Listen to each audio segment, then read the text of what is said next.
Morning Zumba class కోసం వచ్చాను. ఇక్కడ ఎవరు లేరు, ఇలాగా వెళ్ళాలి. రోజు లేట్ అవుతున్నామని ఈరోజు 10 minutes ముందే వచ్చాను. ఇక్కడ చూస్తేనేమో మనకి వాచ్మెన్ కూడా పడుకొని ఉన్నారు. లిఫ్ట్ దగ్గరకు వెళ్ళాము.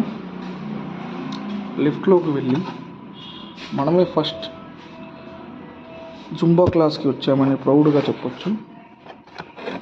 ఆల్రెడీ టైం వచ్చేసరికి 6-8 అవుతుంది. 6 o'clock జుంబా క్లాసు.